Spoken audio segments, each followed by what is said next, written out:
that's life. That's life. That's what all the people say.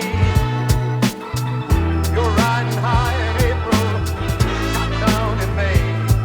But I know I'm gonna change that tune when I'm back on top in June. I said that's life. In the softest, quietest voice, we're going to welcome Matt back to the podcast. Oh man, it's doing this 2 nights in a row now. I do feel a year older or 2 years older because I feel like it's been a year and a half since we've done this. But back-to-back episodes, I feel like we're going swell, right? Starting strong. Starting strong. But I feel like we did not touch on very much of the whole transition from you being a retailer, owning your own shop, to now working again with a manufacturer, as you did in the past. I feel like that's not a strange transition because you already came from that side into the working class, being on the front lines, but now you're back on the other side of it. So is there any like weird thoughts that you forgot about or like mentality, or what are you bringing back to the manufacturer side of things? That's a good question. I'll kind of start with how I came to the decision that it was time to make a change, right? And that goes back to a conversation that I had with a couple of, I'll just call them mentors, that I trust their opinion. And at one point I was expressing some frustration with the day-to-day of running a business. I know that, there's a wide range of people that listen to this podcast. Some are just audio enthusiasts, some are installers, some own a shop and work in the shop itself too. And I'm very passionate about audio. Everybody knows that. I love fabricating. I love making things. I didn't love running a business. And when I expressed some frustration about running the business, it was suggested that I read a book, and I did. That book is called The E-Myth, which is the entrepreneurship myth. And the kind of point of the book is that most people end up in business for one of two reasons. Either they went to business school and they learned how to run a business, and then after they graduated, they went out and tried to find a business that they could either insert themselves into or purchase where those processes and procedures made them successful. And then the other half of those businesses are started by people that have technical skills. And, that can be, an audio guy, an interior guy, a baker, somebody who's passionate about what they do and they have technical skills. And they look at the business guy that owns the business that they're working for and says, this guy doesn't have enough passion. He doesn't understand the drive. He's only in it for the money. And I could do a better job. Mm-hmm. And I definitely fell into the second half of that. And as it turns out, it's much harder to learn the business stuff without going to business school than it is to acquire over time the technical expertise. And that book just kind of resonated with me and made me decide that I may want to either change my business model into something that would allow me to be away from the business more, or bring on a partner, or do something maybe similar to your setup that you have, Matt, right? Mm-hmm. Like mm-hmm.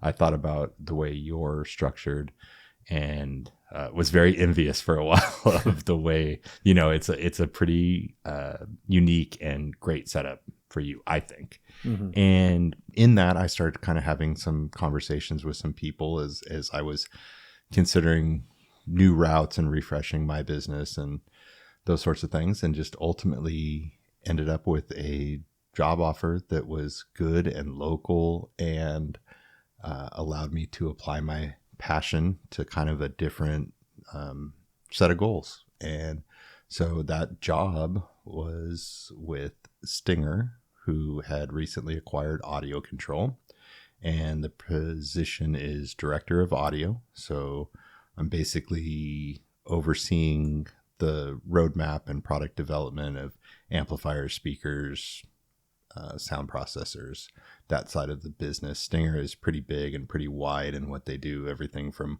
wire and backup cameras and all sorts of industrial application type stuff. And I'm very much focused on the audio side.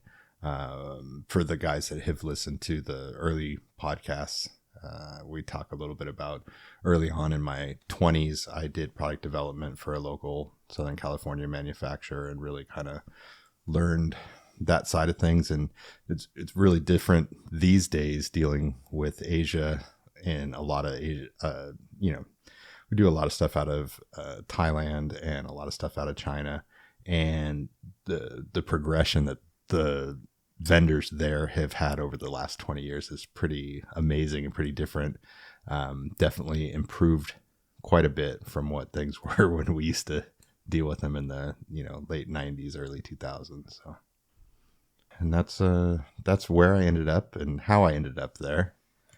And so now it's So what date approximately did you start there? It's real easy. January 2nd last year, so it's just over a year. Wow. So it's your year Yeah. Happy anniversary. You made it a whole year. Thank you. Thank you. Yeah, and the shop stayed open. We had 2 leases we had to kind of ride out, and a ton of equipment and some projects to finish up, along with still doing work for other car audio manufacturers and doing stuff for a couple of car manufacturers, and just kind of it was a crazy year. That's part of what led to us not recording so much, is that instead of making life a little simpler where I went to a 9 to 5 and came home, I was basically working 2 jobs for the better part of last year. And so now we're here. So again, that company is based out of Florida or California? Yeah. Yeah. So they're based out of you're Florida. working from California, right? Where yes, we have a warehouse. Yeah, there's a warehouse, and some of the product development team is based in Chino, California, and that's So okay, so they have their own facility in California. Yes, got it. So it's not like you're just working from home, working for Stinger. No, got it. I go into an office. Every day. Do you have a cubicle? I had a cubicle recently. What does your little desk look like? It's kind of crazy. Literally today do you have was any knickknacks? Nothing yet. So when I started, we were in a building in Ontario, and then about May of last year, we moved into a new building, and then we were considering moving into yet another building for product development. We ended up deciding to stay there, and then they started the permitting process and getting offices built. And I literally started moving into my office today. Do you have like one of those little placards on your desk that says like Gary E. Bell? I do not. Maybe I'll build one. We'll so you just have a plain Jane desk. Well, I have a very nice motorized desk that can sit down or stand up. Okay. So I can adjust the height on it. Okay. It's pretty cool.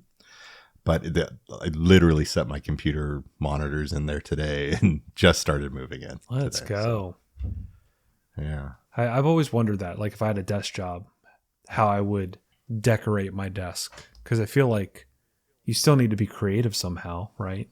You can't just have you can't just have a plain desk. I started ordering, stands for my monitors today, and a holder for pens and pencils. And I'd use like a space mouse for my mouse. Stuff. Even though I'm not using CAD, maybe act like we're still using CAD, Oh, I still use CAD, and I do have my rollerball mouse that nobody knows how to use. So take me through day one, or the first week, or the first task of your new job. What does that look like? And did it feel like weird that you're like, oh man, this is all real now. Now I got to make shit happen. It was really odd, and it's not a week process. It's been a year process of learning processes and procedures and working with our internal team and our vendors and just understanding the process and the expectations. And, you know, the alluring part of this is being able to shape a product line and build the products that we think are going to be successful for end users, products that are successful for the dealers, products that are successful for distributors. Like we're trying to hit a wide range of car audio uses and make products that are, you know, priced well, reliable. Audio Control's always had that tagline of making good sound great. And that's kind of always been the, like, let's not overcomplicate it. Let's get you what you need to get good sound. And everybody that listens to this podcast knows that, you know, I've always been a huge proponent of value when it comes to audio products, where Matt is just unlimited. I want to check every box. I want to do the best thing absolutely possible. And I'm not saying the best don't thing like possible doing those. for someone's budget. Right. But last time I checked, you're not trying to do that for $5,000. Correct. Yeah. So again, there's a lot of price ranges. There's a lot of money that could be spent on audio. And I think that the Audio Control brand really aligns well with kind of my core values of that. We've had that scenario of the golf clubs a million times on here, right? I want to build the golf clubs that everybody can use and as many people as possible can afford and get the best sound possible for a very reasonable budget. Which I was going to ask you to make an analogy, but then I realized that you're not really a golfer. So, because I was going to say, you know, based on the golf clubs, what you were saying, I was going to say, where do you see Audio Control now? Like, if you could name them as a golf club brand, and where do you want them to go? I know. Like, what do you want them to be, and what do you think they are now? But maybe you can help the golfers understand that analogy that, isn't as fun. If we can do cars, we could do cars, right? Like, it's more funny with the golf clubs, but yeah, we can do cars. If Matt is, you know, Ferraris and Lamborghinis, I'm trying to be Mercedes. Right. I want to sell a ton of cars that are quality built, that are going to last, that are reliable. They still have great performance. Is it going to win the drag race against the Lamborghini? No. Right. But it's comfortable. It's going to last. You know, there's a lot with car audio about, I see a lot of stuff on the internet where people make blanket statements about if you are not doing it this way or you're not using this piece of equipment, that everything is garbage, right?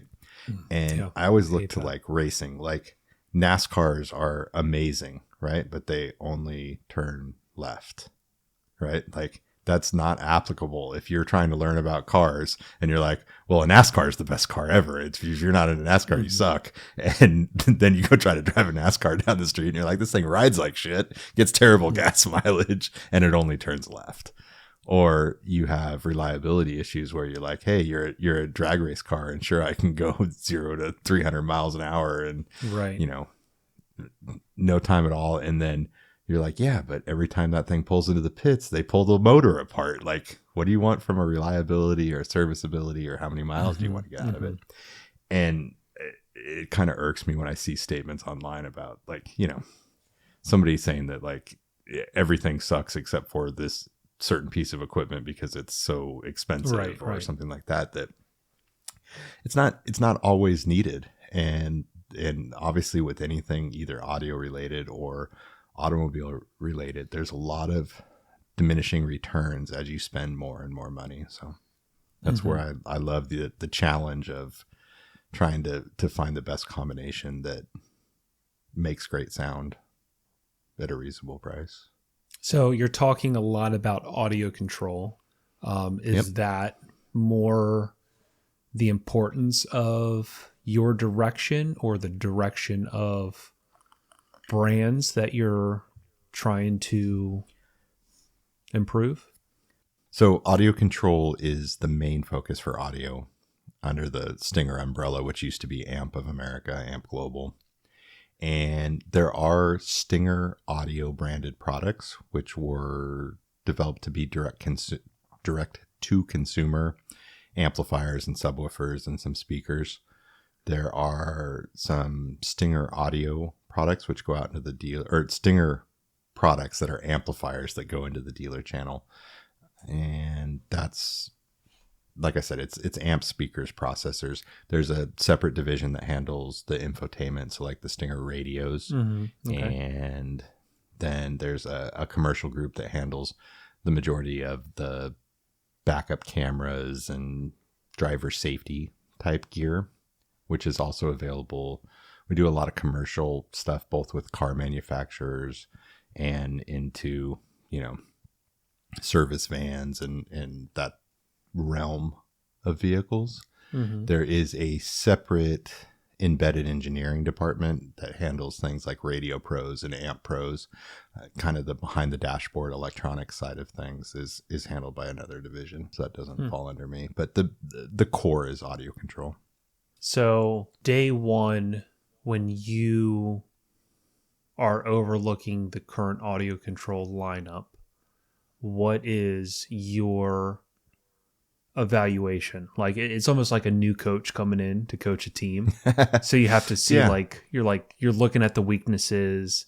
You're almost coming in with your preconceived notion of what you expect without knowing the inside baseball of the team, Right. So you go in and, you just look at like the Giants or whatever, the coaches got fired or whatever, or the Cowboys coaches got fired. So you go in and you have your opinions before you go in, and then you go in and actually see how everything's ran, and some things are going to make sense of why things were the way they were.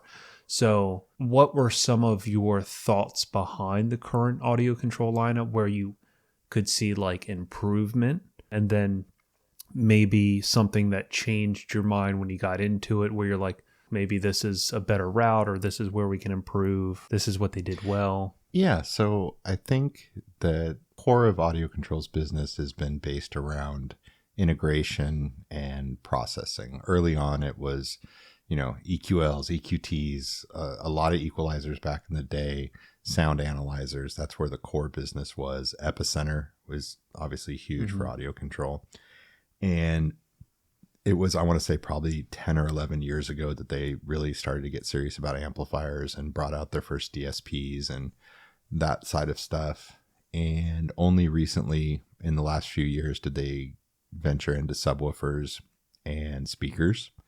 In looking at that lineup, I think part of what made it exciting to me is that with PAC being part of the Stinger family, and knowing the integration side of things with the AP4s, which are the device we use to grab clean signal out of factory amplified systems, knowing that combination with DSPs and with DSP amplifiers, and the fact that that product already existed, is kind of an exciting mix. Audio Control is one of the Stinger family of having harnesses and amplifiers and speakers and interfaces into the vehicle kind of lead to that, the ability to do a complete system with one vendor, which eventually will allow me to build complete systems and make them available to people, right? And that's a long path to get to there, but that's definitely kind of the roadmap and the future for a lot of audio. And I think we'll see a lot of manufacturers going that route. And I think that Stinger really has a kind of a step up in that world just because of being able to do it all in-house. And there's obviously growth potential there, that the line is not super complete. There was 2 lines of subwoofers, a shallow and a deeper woofer. There's one set of components, and there's a few lines of amplifiers that were currently available. And that led to, there's a lot of categories and price points that we didn't hit. And that leaves just tons of growth potential, and also allows me to kind of start revamping and rethinking how those products work together and packaging them together in ways that make sense. I guess from the inside, what's the most sold current audio control product? I think I already know the answer. By far, the biggest seller is the Epicenter, both dollars and units. It is a huge mover for us. Why? Just because of like the Hispanic market? That's probably where the majority of those units go. A lot of them go into South America. A lot of that music doesn't have a much low bass, and so it really adds something to the music when you add that low frequency information in. So, from my audio director of audio point of view, you have two things on your docket right now. You got to come out with a new thing like the Epicenter for that market, because that's a quick way to... I'm listening. That's a quick way to keep it moving, right? Keep the dollars coming in while you can play around with reinventing. You can bring in the money to have now the R&D dollars to make some really cool shit on the other side of the audio control where you're trying to hit the SQ crowd. Yeah, I mean, in this year in my first year, we launched 2 new lines of amplifiers. Let me back up just a little bit and say that I personally see audio control with a line right down the middle. Okay. Where we have one kind of following that's in the, that making good sound great mentality of let's build product. Like the LC amplifiers have, 40 volts of input, and they're really set up to integrate with OEM systems with an LC or a D series amp that has DSP built in. Those amps are great amps. And the speakers, the amplifiers on that side, that's one side of the business, the processing, the integration. That is the sound quality side of the business. And then the other side of the business is really based around the Epicenter and those customers that want to either have that kind of open show type system with the pro audio style drivers, or they're into just making everything vibrate, big bass head type stuff. And so this year we launched 2 lines of amplifiers, one kind of geared towards each category. And the first is a series of amplifiers that's called Altitude, and it's 4 amplifiers. And the goal there was to take the mentality of the LC and D series amplifiers and basically make them as affordable as possible by removing the integration side as much as we could to keep the cost down. And the amps are really beautiful. They were designed by Dan Spohr, who's been with audio control for a long time. He was a tech support guy turned industrial designer. So I always envision Tom Miller when I'm talking to him, also up in the Pacific Northwest, and just really cool design on those Altitude amplifiers. And then paired that with some really cool manufacturing methods that allowed them to go together really quickly, which saves on assembly time. A lot of the amplifiers you see today, especially when it comes to Class D stuff, all uses, there's only a certain number of Class D driver chips that are available. And you take a amplifier kind of circuit design that's designed by the chip manufacturer. And then you get to implement that and choose, the level of your board level components. And you are looking at the layout in between components, which can cause crosstalk and those sorts of issues. And you're really trying to stuff that board with the best quality components and then make it go together as quick as possible. And that's how you keep the cost down. That was the goal with the Altitude amps, was to maximize all of the assembly time and make it as easy as possible, still put it in a beautiful package, have plenty of power so there's tons of headroom, and then keep the cost down as much as we could. I like the name Altitude. It kind of gives me Epicenter vibes. Like it just has a catchy... So were you a part of, like, how does that even work? Are you a part of the conversation in the boardroom where they're like, what are we going to call this line of amps? Are you a part of that? Do you hear the names that get floated around? A little bit. And so that line of amplifiers internally was known as A series. And then when we got close to starting to develop marketing tools, someone's like, we need and collateral for it. What's that? I'm just being stupid. I'm just like, someone in there's like, ooh, we need a name for it. And then there's the whole Yeah. like, 100%. yeah. And then Jim, what do you got? I got a Summit. Carl, what do you got? Eminence, maybe? Gary, what do you yeah, got? I mean, yeah, Elevation. it was not my name. It was not my name. You know, I think that it came from the A series, and it came from trying to keep to that Pacific Northwest kind of heritage of audio control, and the, you know, being up in the mountains, and that's kind of where the altitude came from, and so it stuck.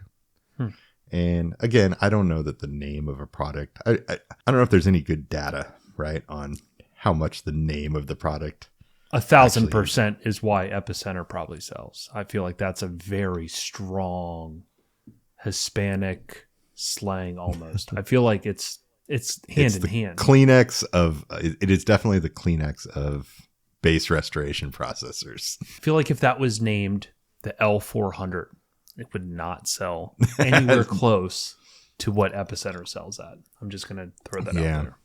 Yeah, it definitely created a brand name. Altitude's a good name. I like it. Yeah, I like it, and I love the amplifiers. It's really interesting to be a part of the behind the scenes of, okay, I'm looking at the AP test report on this amplifier, and I know this was our target for how much power it makes, and hey, it's making way more than what our target was. Do we let it fly? Do we restrict it? Do we change the ratings? You know, those sorts of scenarios.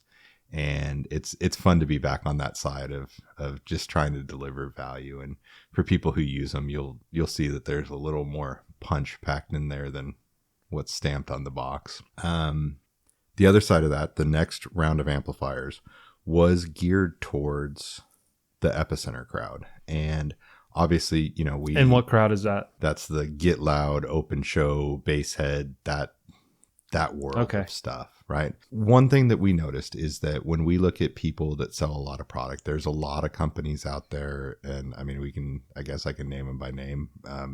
There's the Scars and the DS18s, and a lot of companies that are we'll say popular brands with the youth and the entry level consumers, and they're selling a lot of product, right? I can't personally speak to the reliability of it. Some of those products, I've seen amp dynos and those things on the products, and some of them put out what they say they do, other ones don't. And it's always kind of been this mentality at Stinger, and this was handed to me, is that if we're going to put a number on the box, it better do that number, right? Like, there's no way we're going to put a product out there and have it not exceed what's printed on the box. And so one of the things that was a big success for Stinger were those Stinger audio amps that were set up to be direct to consumer.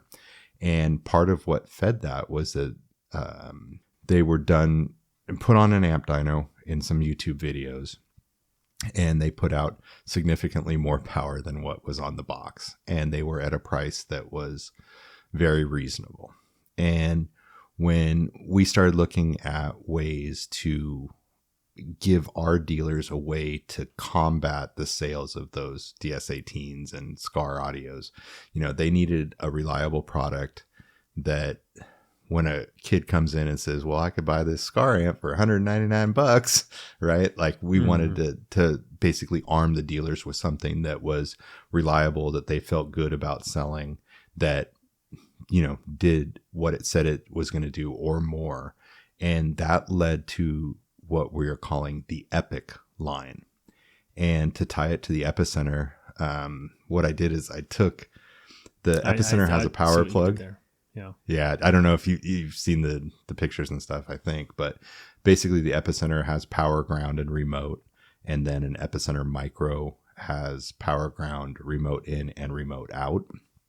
So we made that plug, instead of having to take those wires and put them to a distribution block, or what a lot of dealers ended up doing is they would just put the power, ground, and remote in with the amplifier, power, ground, and remote. And it was never really clean. It always kind of bugged me.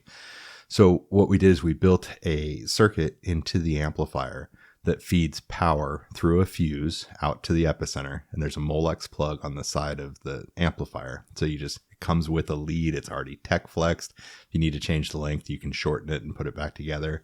And it now gives you power ground and remote for epicenter micro right from the amplifier, and super clean and easy.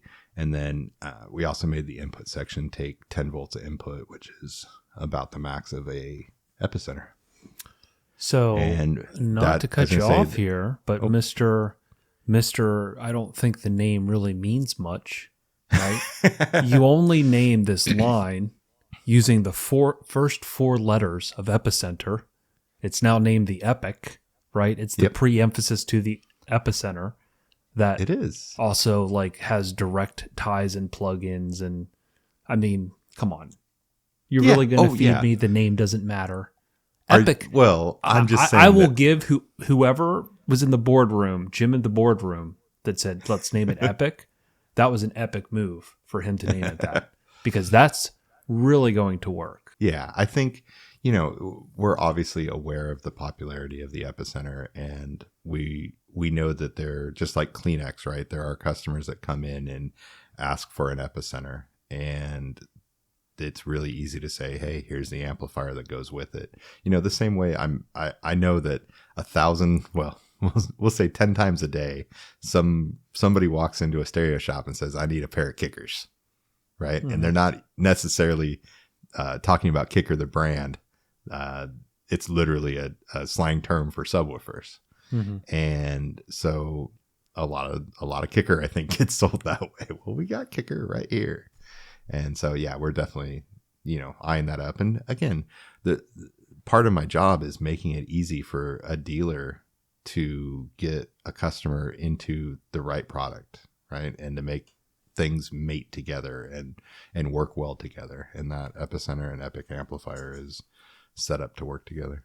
So to piggyback on what you said about people asking for kickers, right? You know what tilts me? Just grinds my gears. Whenever somebody comes in, calls, and they're like, hey, I'm trying to get some tints on my vehicle. Tints with an S. Yeah, I mean, they don't want just one tinted. They want all the tints. I need my tints. Like, that literally just sends me into a downward spiral. Nothing should make me that angry. I just went through a divorce. I didn't get that angry.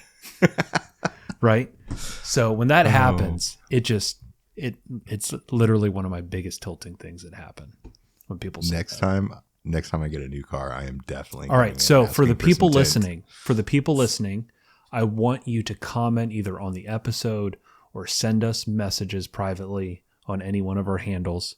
And I want to hear what somebody asks for, just like that, kickers or tints. What do people ask you for that just tilts you? And it has to be like a slang word that really doesn't make much sense. So what's the first thing that came to your mind when you heard Gary say kickers and you heard me say tints? What is the word? I want to hear from you. All right, so moving on. Have you thought about incorporating the other, because you guys make so many, so I'm not sure where I had to cut that, but obviously I was, my mind is where Gary's mind is when it comes to some sort of secret production. So I guess that's all we can say about that, and we'll see in the future. Yeah, I'll talk about everything I can talk about. Yeah, but there are so definitely some. I guess now when I ask questions, I have to ask. Well, I don't even know what can be answered, because again, that was a question that was like, "Hey, this would be kind of cool," and make a lot of sense with everything else your company does. What else? What about you? What about you? If you were in my shoes, if you took a job doing product development and road mapping of product, what would be the first thing you'd want to do? Like, is there a certain product you've had in your mind, or like a speaker, or if only somebody made something that did this? Are we talking audio control or just things in general? Oh, it could be. I mean, again, I don't really have any. Audio control as a brand, I don't think is limited by anything. Well, I don't know where your product R&D development is, like where your roadmap is, if it's mostly audio control or there's other things tied to it. Yeah. So there is a bit of overlap where everybody in the company needs to be aware of what everybody else is doing, because there are synergies, right? Like we own a company called Race Sport Lighting. And so we also have the Horizon series radios that have lighting control built into them so that you can control like RGB type lighting from the radio. And so those two teams work together all the time on stuff.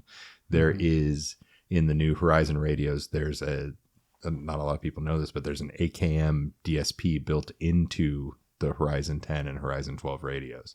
And so I'm working with them to kind of push the functionality of that DSP chip, where the guys that developed the radio were like, yeah, just put the good DSP chip in there. And, so we get a full EQ and crossovers and those sorts of things. And they got it to the point where it has 4 RCA outs, and you can pick crossovers on each of the channels, and you can band pass 3 and 4. So you could put in a 2-way setup in the front or a 3-way and not even need a DSP, and have some pretty good tuning for a pretty average system. But there are more capabilities in that chip. It's about running through the specification process and then having the firmware written and changing the interface and those sorts of things. So I do work with the other teams, but I don't see a future where there's an audio control radio. Let's put it that way.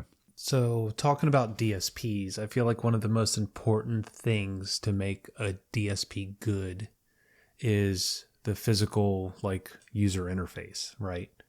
I feel like some are cumbersome, some don't have a good workflow. There's some out there that make a lot of sense. Obviously the amount of here's a good question. Like, how do you, when you're revisiting the DSP and you're coming out with a new one, how much of this is you're trying to keep it simple for users? How much of it is keeping it simple? How much of it is making it robust and being able to do a lot? Is that just utilizing a simple mode and then having like an advanced feature that now unlocks all the things so you can appeal to both crowds? How does that work? Yeah, it is a humongous struggle is what it is. And I would say that the scenarios right now, like I was an audio control dealer. The DSP software that is currently available was started on over 10 years ago, right?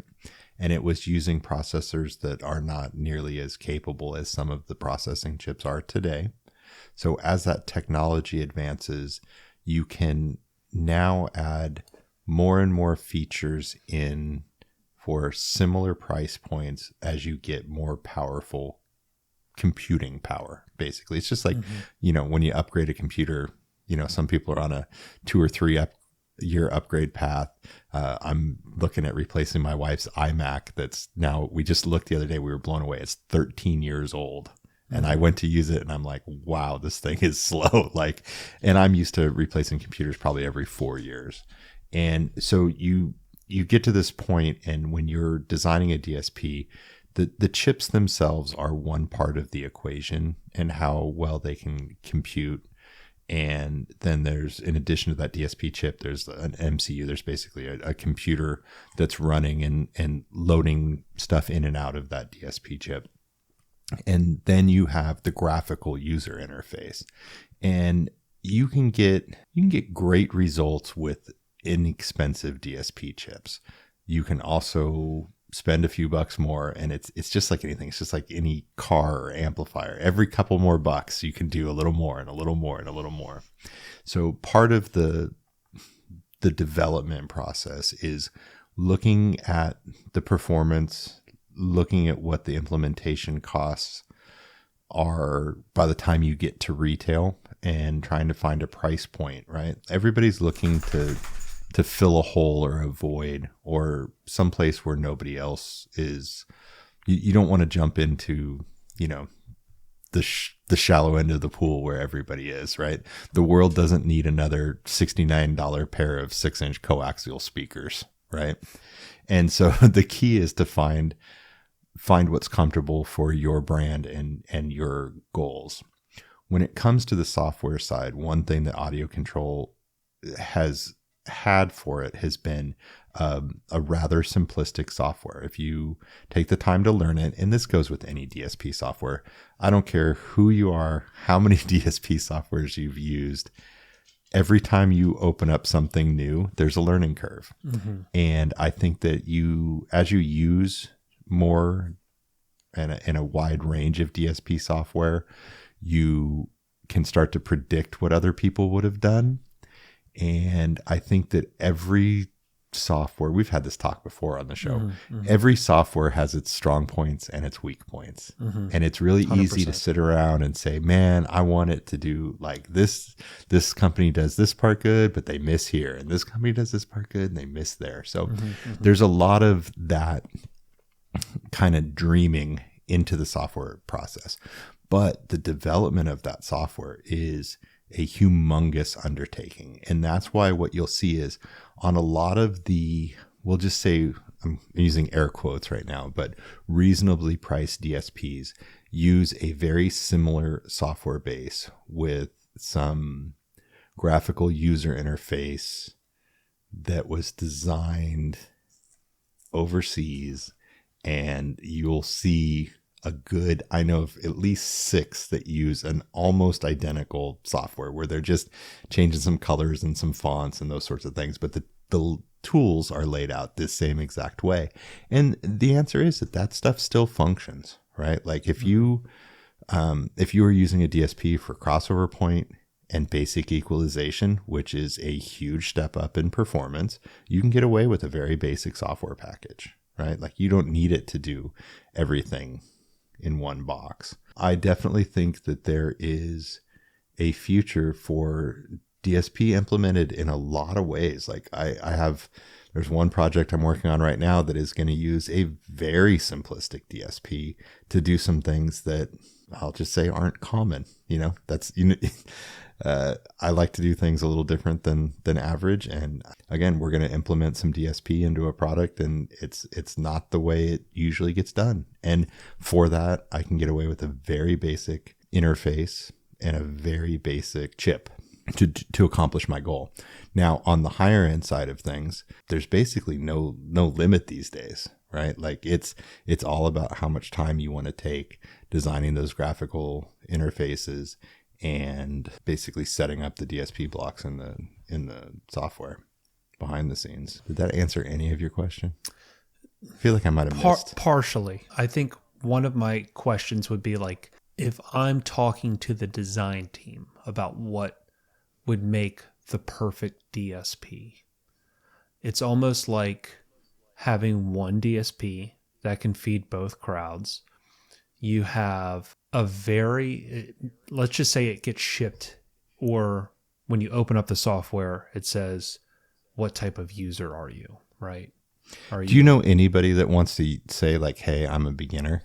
Like, how would you address that if you were in my shoes? Because this is a conversation we have and a strategy that we plan on employing. But so I would say that I talk to a lot of different clients. Obviously, I do all my own sales, right?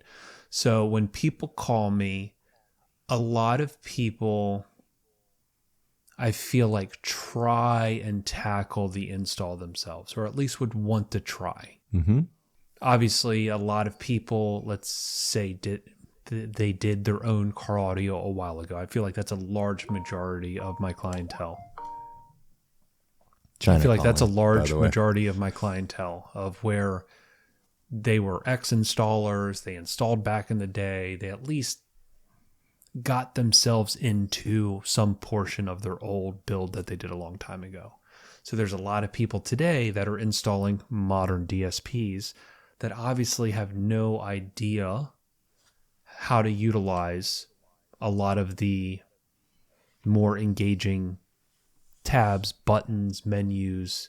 Like if you open up like the Helix software to somebody who has never tuned a DSP, you're going to be like, there's a lot going on here. I could fuck up my car real quick. Yeah. But I feel like we always, I feel like the audio control, how it is, it's very simple. So is there a way that you can have like two completely different user interfaces? yes. And it's twice the work. It's Yeah. twice the work of doing it once. Right. But it yes. appeals to both crowds in a sense. Like you can still have that simplistic nature that's going to appeal to an entry level installer.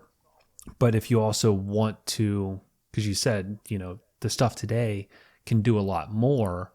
Like I feel like there's a lot of times you're using stuff where the technology is not actually being fully used.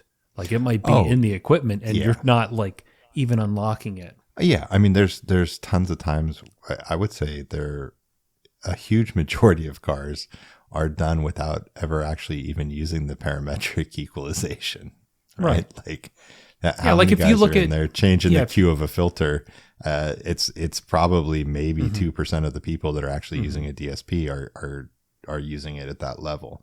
I definitely think, like, I kind of equate a DSP to engine tuning, right? Like there's guys that'll put a car on a dyno and they'll be, trying to tweak for horsepower and that, I always think of like the horsepower graph over RPM, the same way we look at an RTA, right? And just like with a DSP, you could hit the wrong button, change a crossover point on a tweeter, send way too much power at the wrong frequency and blow something up. The same way you could accidentally like dump too much fuel or not enough fuel into a cylinder, It's too lean. or You throw advance the timing way out. Like there's a million things you could do that would make it worse. And the chances of somebody who's not experienced doing something to make it better are actually pretty slim. Yeah, very slim. If we go back to the golf analogy, imagine this. I always like to keep the goal in mind, right? Like the goal is that the car sounds good. That's what we're trying to do. I don't give a rat's ass about how we got there, whatever it is. The goal at the end of the day is that we want the car to sound good. Now let's go to the golf course and you and I are sitting there, right? And we're about to tee off. And the goal is to get the ball in the cup, right? I say wrong. Because if I want the ball in the cup, I'm just going to let you take the swing. But what fucking fun is that? I'm on the golf course. I know I'm not going to get it in the hole the way it's nearly as quick as you are, experienced golfer guy, right? But there's no fun in letting you take the swing for me. So what do you do in that scenario? Is the goal to get the ball in the cup, or is the goal to enjoy some time on the course with your buddies, maybe have a beer or two, take some swings? Yeah, laugh at your mistakes? here's my different golf analogy to solidify DSPs. When let's say you're 100 yards in, right? You're 100 yards from the hole. Okay. If you have a simplistic golf set, you're hitting a fucking pitching wedge because that's all you got. You might have a sand wedge, right? Which maybe you've heard these terms, maybe you haven't. But a pitching wedge is probably going to be your loftiest club in a basic set, unless you also have a sand wedge. Now, if you play golf all the time, you're going to have like a 52 degree, a 54 degree, 56 degree, maybe a 60 degree lob wedge. You're going to have all these very specific lofts. So if you give any one of those clubs where the good golfer is going to utilize that club and precision hit that ball on the green and have it, backspin, not move, drop right down where it's not going to run. The good golfer is going to place that ball more times than not, very precision next to the hole. Now, the person who is using the basic golf set, you give them that lob wedge, they're going to hit it probably 5 feet because they don't know how to hit it.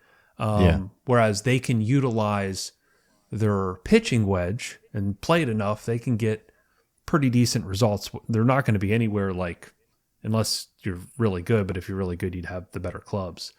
You'll get close, you'll be consistent, but you're not going to have that pinpoint accuracy that's going to give you those really, really good results every time.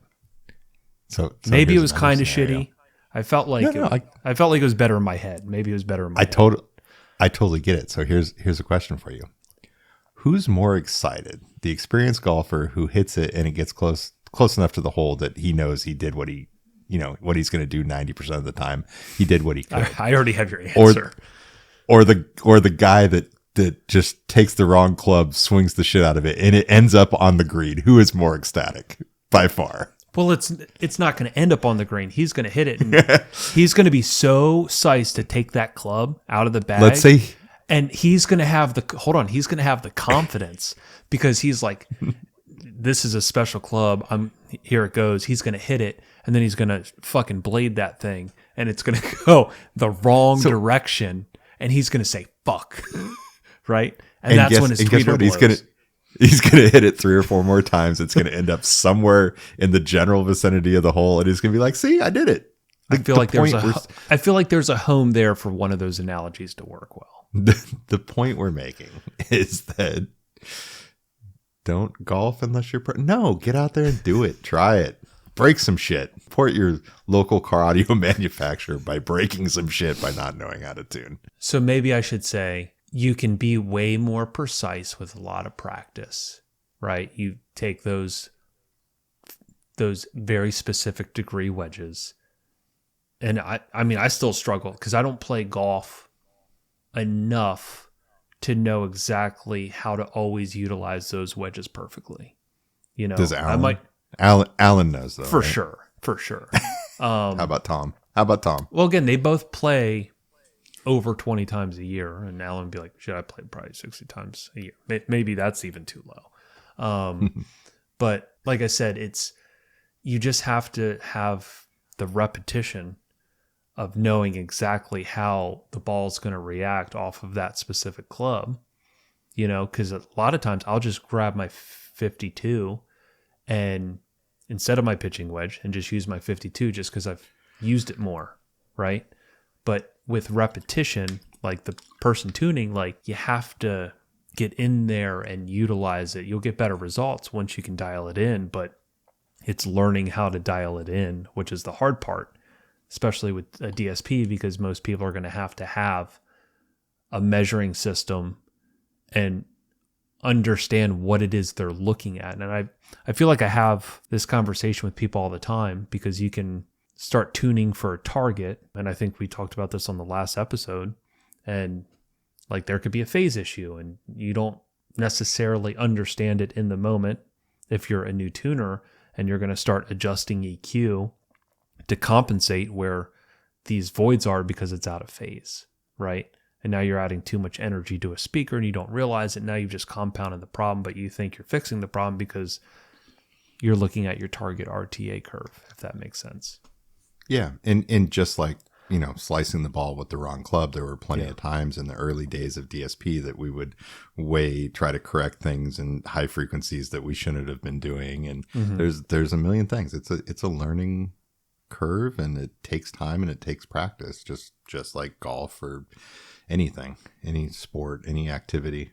Takes I feel like that's the hardest part about developing a DSP is either the education time with your dealers on the best way to attack it and go about it. Obviously you have people like Andy Waymeyer out there who spend a lot of time trying to come up with more of a universal procedure that people should follow to get to the end result. But I feel like that's the toughest part in car audio when it comes to a manufacturer who makes a DSP, because cars are complicated now and there's a lot of different shit going on, and it takes somebody who's pretty darn educated looking at a signal of a car and then going through a DSP and correcting everything in a car to make it sound good. Yeah, it's definitely tough. I will tell you, one of the most interesting things I saw at one point, well, at a few points, we've been out of the DM810, which is our big DSP processor. And I had a stack of returns and I had somebody that I needed to get a replacement to while we waited for more inventory to come in. And I started plugging in DSPs that had been returned. And it was very interesting to see the tuning work that had been done on these DSPs, because I can pull the files out of them and see, what the tune looks like. And it's really interesting when you're just looking through somebody's approach or how they thought this was supposed to work, which is a really big learning experience, right? Like there's scenarios where you're just looking at it, you're like, there's no way this could have sounded good. I don't know what speakers are in the car, because the way the crossovers are set are so far off that it doesn't add up when you are using crossovers that are that different from left to right. And it's pretty interesting. I will tell you, I had gone through JL Max training, and it was interesting to watch the guys from JL watching over everybody to see how they were using the Max, right? Like where were they what were they trying to do? And I think that that's one of the things to keep in mind during software development, is that you really want it to be intuitive. You want it to make sense. You want the controls to be where you are, where you expect them to be.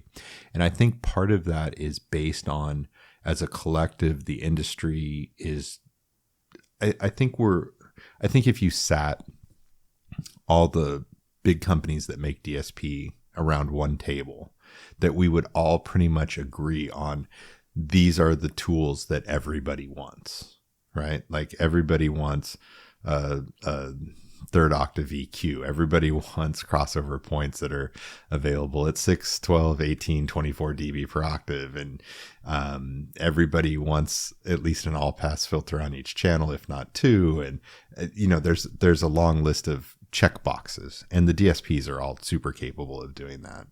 And I think that we all agree on those. And then we also agree exactly with what you're saying, is that there is a big difference between, I would say that there's, I don't know, if you had to put a number of guys that you would trust, let's say you were hiring a new tech for the sound effects side, and guys you would trust to tune a car, how many guys are there in the country that you would trust to tune I'm not saying a mosaic system, but a sound effects system? How many guys out there in the industry do you think you'd trust to tune it? Less than 10. Really? I was going to say that I think there's probably, between the guys who have really paid attention at the Master Techs and the Knowledge Fests and those type of events, and the guys that have taken. Well, I know the number's more than that, but but people. But we're talking a few hundred, right? Right. But what I'm saying is, like, if you were to ask me, where could I go, like where I could assure that they would probably get a good sounding car that I would personally know. Obviously, there's tons of dealers that we don't know. Tons of talented people out there, but I'm just saying in general, the number isn't a lot where I know that they would maximize the equipment, which is the big thing. Yeah, I'll say that I think that DSP has come a long way. I think that it has gained acceptance. When I see a lot of the guys in the SPL groups and stuff talking about DSP and big SPL builds now, which makes me super happy, right? Like I'm super excited that this technology is gaining acceptance, that there are more and more products that are coming out at reasonable prices. The knowledge is flowing between people, and the level of sound quality in all builds is coming up because of it. I think that the biggest disconnect, though, is the ability to do a great tune. And I do think that the key is to get in there and try it, and to educate yourself on how to tune and take advantage of the information that's out there. I think that's the big moment in our industry, because again, like, especially everything is coming so heavily filtered. Adjustments are made because, again, manufacturers have this technology, this way better measuring devices, and they can really get the most out of the cheapest equipment possible, right? Oh yeah, and in order to do that, they got to do some crazy shit to the signal, which is happening. And if there is no Amp Pro, there is no Nav TV interface or Mode Bridge interface, like, there's a lot of correction that has to happen, and you got to see and also understand what it is you're seeing happening. And that's the hardest part. It's almost like being a doctor and looking at an MRI of a patient and being like, oh shit, that actually doesn't look right here, right? Right. And you can have all these doctors read an MRI and get a bunch of different opinions. Right. But like I said, there's few doctors that'll really see a lot of the small, like a lot of doctors will miss things in an MRI. Then you have one doctor who's like, okay, this looks like it could be the start of something. It's the same thing, but just with silly car audio. Right. You know, just a fun little thing, but it's essentially the same comparison. And even when you're just tuning a car, you know, seeing a null, a void, additional phase wrap, adding an all-pass filter here to fix something, a lot of things are going to be missed by a lot of people. There's little things that you can do to improve little parts of, you know, the frequency bands as you're listening to it. And that's what's going to make something better over another. It's just the reference experience and being able to see what it is you're looking at and make a move or manipulation of your system from that point. Yeah, and I'm hoping that in the future there will be even you know, a wider range of interfaces available for the vehicles. And you know, there's some great products out there already to address signal in the vehicle, and it doesn't make financial sense for the development of some interfaces. You know, when we build an Amp Pro, it's amazing to me. Like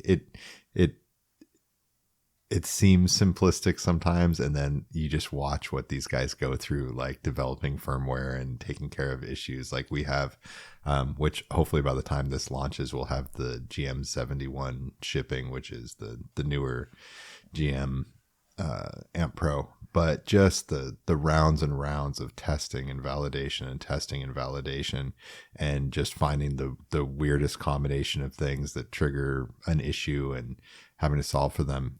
It takes so much time and resource. Read that as money. It costs a lot of money to develop one of those interfaces. So it's not like we can just go out and make one for every single car, as much as it would be great for the industry. So Amp Pro for Tesla, why haven't we seen this yet? Is it because they update the firmware and change it so often? Is that a thing? Do you even know?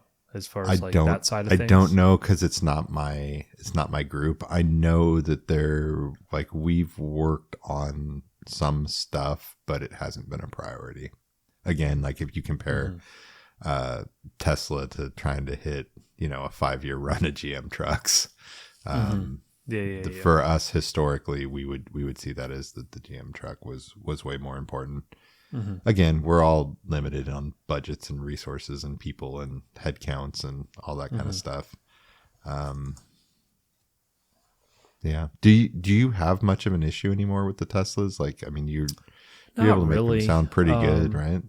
Yeah. I mean, even from like a time alignment standpoint, like if I am using, let's say, my Max Tune and I'm taking the Toslink out of that into my DSP and I'm just tuning it through the digital, and I do all my time alignment and stuff like that. If I were to then, let's just say, copy paste that tune, or at least the time alignment portion of it, to the factory, everything is pretty much spot on, right? Oh, so you're just saying there's no real delays in the factory from a delay standpoint. So at least that's good, because again, you know, we can run pink noise through everything. The time alignment part is kind of the hardest part from like the Max Tune standpoint, just because you would have to like throw it through like an FM mod, have it run through the car to get like the signal coming on time from the Max Tune into the factory radio. I don't think there's any other way in a Tesla. Can you read from USB in the Tesla? Can you play a file from USB? I don't know if that's a thing anymore. I think it's pretty much Bluetooth, which adds another delay. Delay to it. Yeah. So and it doesn't track time wise, because there is a way with Max to do it with a USB source and track it. But I don't think you can run USB in the modern Tesla anymore. I think it's just for charging. Gotcha. And all audio or connection is going to be through streaming. Like I said, in those cars, the delays are not affected. So everything sounds literally spot on. So you can still make the factory sound good. The only problem is with updates with the car. They often change the frequency response of the factory radio with updates. So crazy to me. They'll make do that, the and you're speakers grabbing do different things, and you grab signal from the MCU up front. yeah. So there's all the new ones. There's basically an amp in the back that's going to run your front mid bass. It's going to run your dual voice coil sub. It's going to run your rear speakers, and in the front is going to run your tweeters, mid range, center, all of your immersive sound speakers. So that's going to be like the tweeters at the top of the pillars, tweeters in the back headliner in like a Model S, the second set of mid-range speakers in the door in a Model S or Model X. Like there's just so much going on nowadays, right? My understanding is that it's been a while since I touched one, but the amplifier in the back is A to B input, and there is no processing in that amp. It is just an amplifier with an A to B conversion. Yeah.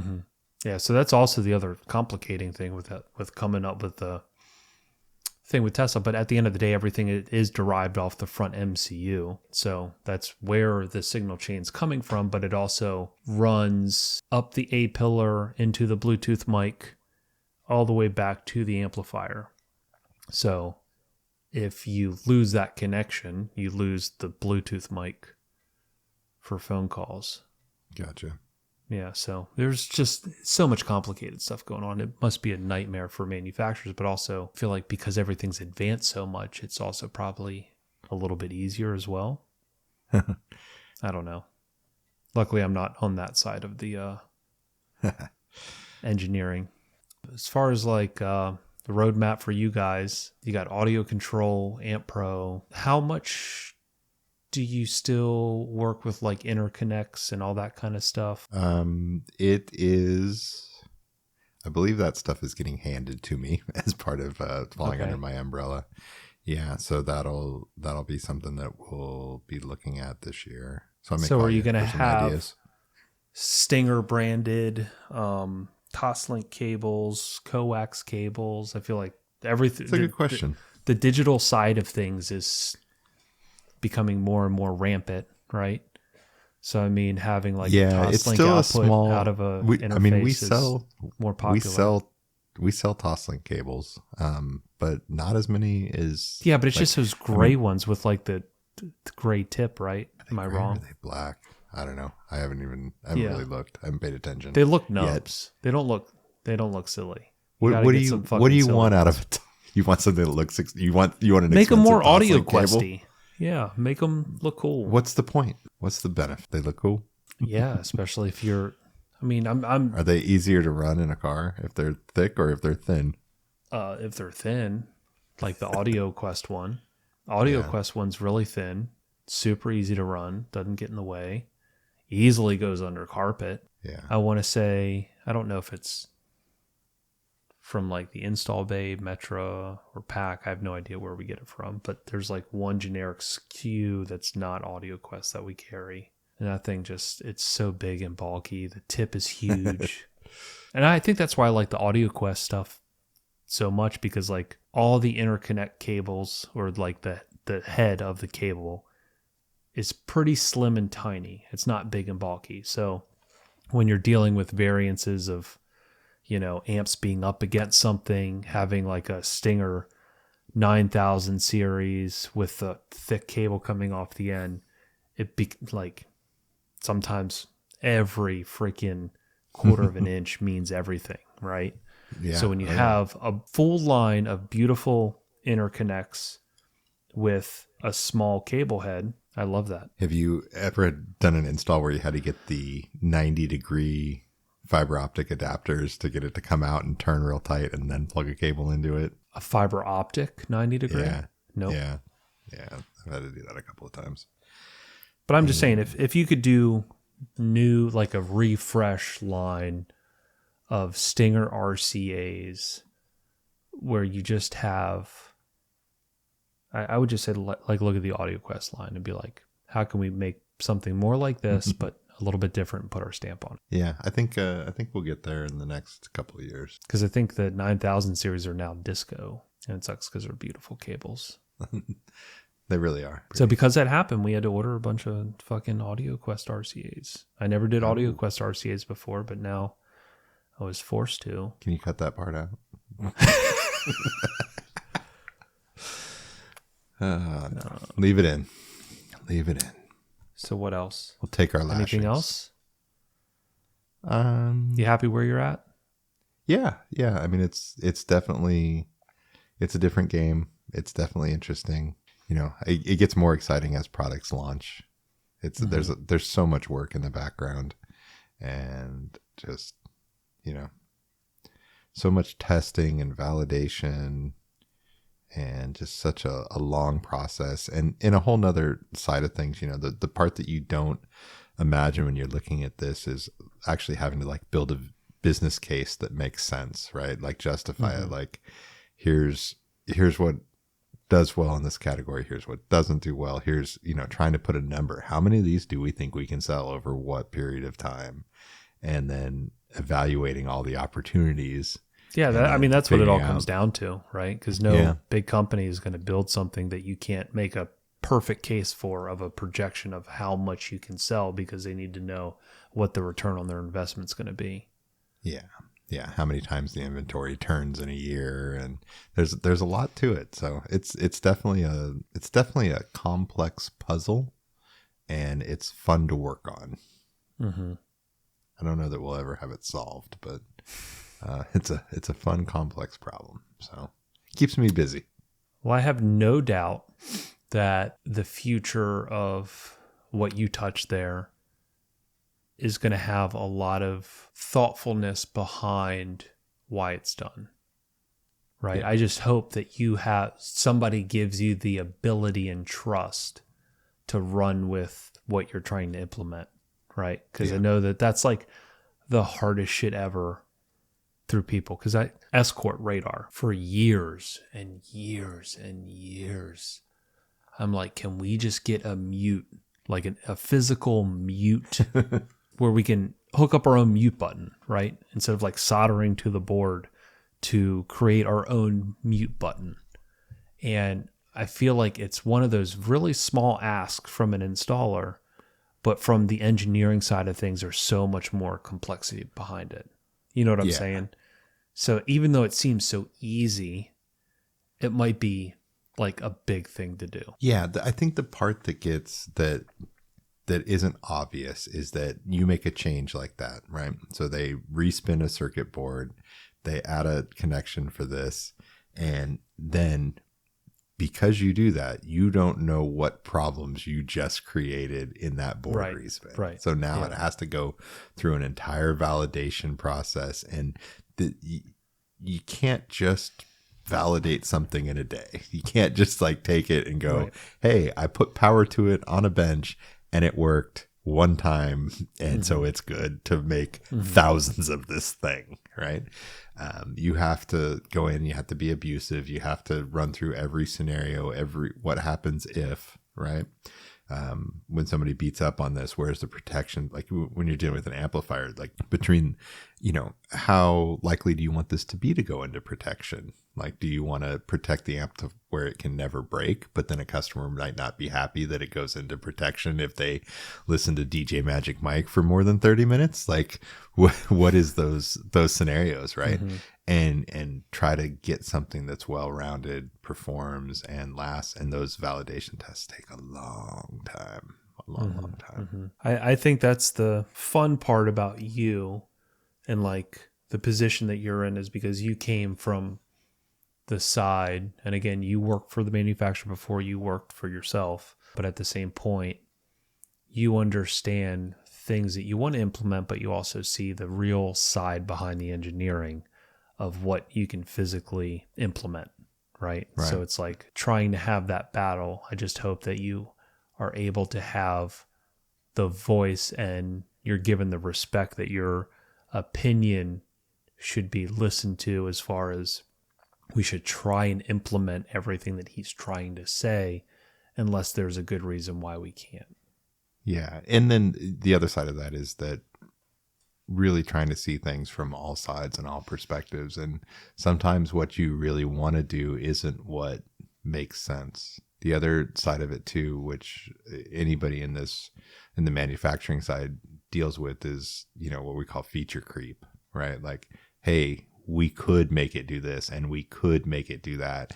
And every one of those things that you add in adds a layer of complexity, a layer when it comes to the design, the engineering, the validation, those sorts of things, and can take a project that might be able to get done in 9 or 12 months and could make it take 3 years, right? If you took a DSP chip and literally tried to implement everything it's capable of doing, my guess is to have a reliable product would take you 4 years. And by the time you got there, there would be a new round of DSP chips that would do even more, and you'd probably start over, put you into an infinite loop. So it's definitely not easy.